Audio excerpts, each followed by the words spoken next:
Hi guys, so we are going to be doing a new topic today. First thing I'm going to do is go through the answers to your Do Now activity. Can you make sure you just mark what you've done in your Do Now and that you then submit your answers as a marked worksheet, just so I can see which topics we've still need a bit more time on. If you haven't done your Do Now yet, can you just pause the video, try the Do Now first and then play through and listen, see how you get on with the answers, okay? So, simplifying expressions, that is the same as collecting like terms. So it just means all of these have x's in them. So I basically can just ignore that the x is there and add them together. 4, add 3 is 7, add 1 is 8, add 5 is 13. I get 13x. The next part is where it gets ever so slightly trickier. Let me just zoom in a little bit. So the next ones, which we all did really well with over the last few lessons, is actually where you've got different letters. So this is where we use the highlighters. So I've got 3y and an add 2y. Remember, the sign goes with the term after it. So 3y plus another 2y is going to give me 5y.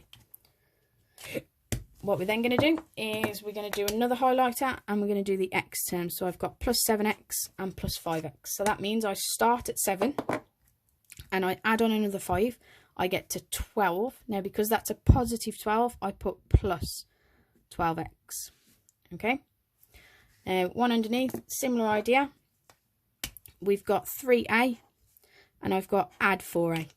So if I've got 3a and I add on another 4a, 3 plus 4 gives me 7a altogether. And then different colour, I start at positive 2b and I take away 3b. So 2b take away 3b gives me minus 1b. Now, if you've written 1b, it still is technically correct. We just don't need to show a 1. I can just leave it like that. Right, for the second questions, we're using the a is 4 and b is 3. So 3a means 3 multiplied by my a term, which is 4. 3 times 4 gives me 12. 2b means 2 multiplied by my b term, which is 3. So 2 times 3 is 6. A plus b, well, a is 4 and b is 3. So it means 4 add 3. That gives me 7. Last one gets a little bit trickier. So 3a means 3 times 4 minus, and 2b means 2 times 3. So 3 times 4, we've already worked out above, was 12. 2 times 3, we've already worked out above, was 6. So it's 12 subtract 6, gives me 6. Okay, so these look more complicated, but if you can do this one, you can do this one. Okay, all it is using these values and putting it into a slightly bigger sum. Right, finishing sentences. Now, angles around a point, we should now add to 360 degrees because you're doing a full circle. Angles in a triangle, add to 180 degrees. And then opposite angles, that's where you've got two perfectly straight lines. Opposite angles, you can see are the same, so are equal. Okay, and then find the missing angle. So a few different things on this one. This little box tells me that that is a 90-degree angle. And I've got a perfect straight line that covers all of my angles. So I know I've got angles on a straight line which have to add up to 180. So I'm going to do 90, add 35. Use a calculator if you need to. You've got 0 and 5 is 5, 9 and 3 is 12. So I've got 125 degrees so far. So I need to do 180, subtract 125. I can't do 0, subtract 5. So we're going to make it 10. 10 subtract 5 is 5. 7 subtract 2 is 5. 1 subtract 1 is 0. My angle X is 55 degrees. That's the missing angle to make all three add up to 180. Okay, so as I said, what we're going to do is we're now going to do solving equations. That means you need to go into the description. I put on Show My Homework, okay, and you need to click on the video link. If you can't find it from someone in school, put your hand up and the teacher will show you where the link is. If you're at home and you can't find it, feel free to message me on Show My Homework and I will send you another link. But it is all in the description for today's task, okay? So we're going to do this one set at a time. So this is solving equations. So all we've worked with so far is expressions. The difference between an expression and an equation is that an equation will have an equal sign in it. So your value will be equal to something. So in our case, I've got 4x equals 24. Now remember, a number and a letter together means that they are being multiplied. So it means 4 multiplied by x. Okay. But we are solving equations. So we're trying to get the x by itself. So to get rid of the 4, the opposite of multiplying two things together is to divide. And what we do is the steps that we're going to follow, we write on the outside of these lines. So 4 divided by 4 just gets me back to 1x. Okay, 24 divided by 4 is 6 because there's 6 4s in 24. And that's it. X is on its own. I've solved it.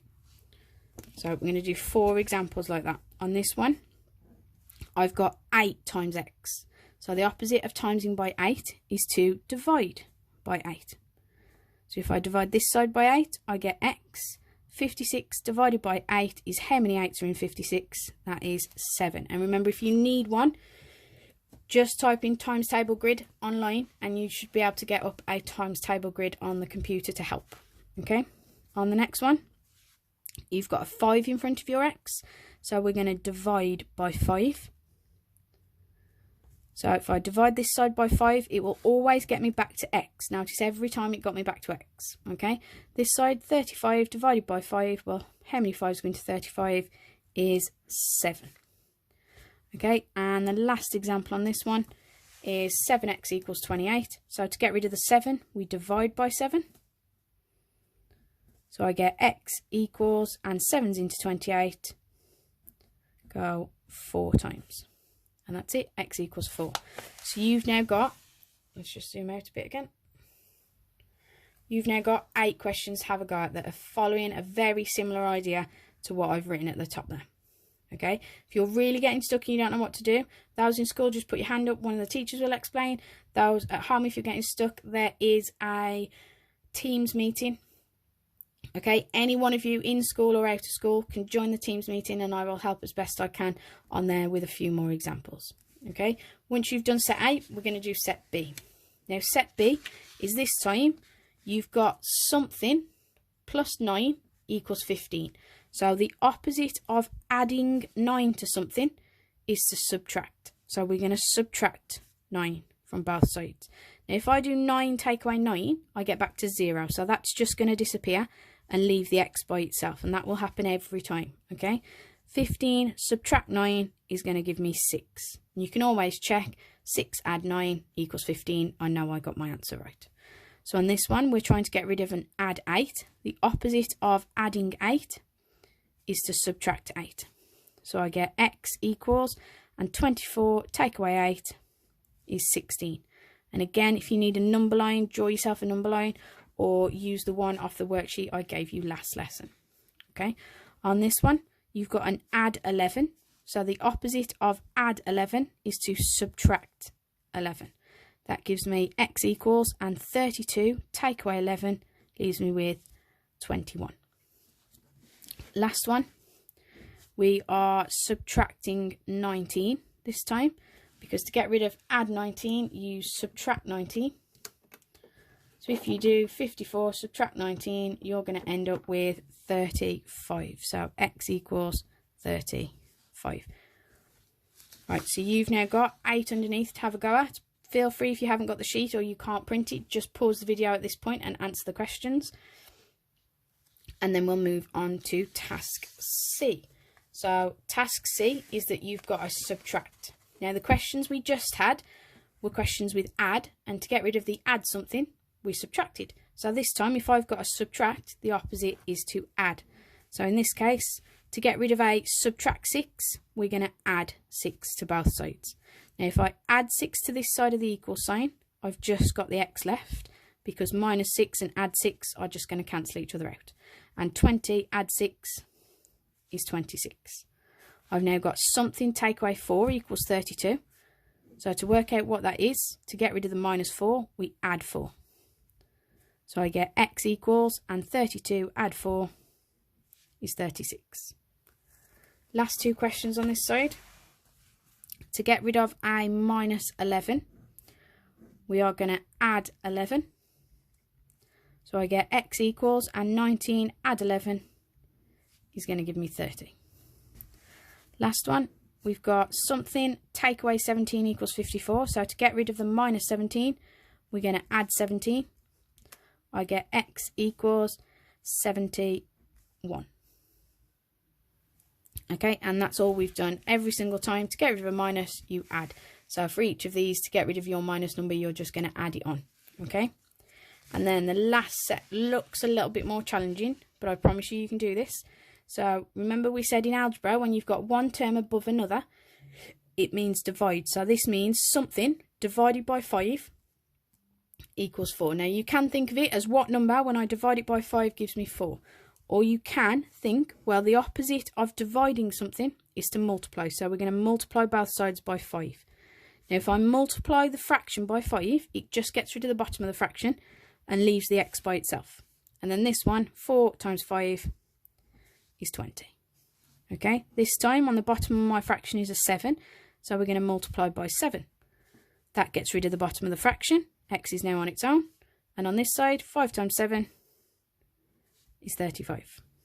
Okay, use your times table grids if you need them. This one, I've got a 2 on the bottom of the fraction, so I'm going to times by 2. If I times the fraction by 2, it just gets rid of the bottom and leaves x by itself. 8 times 2 is 16.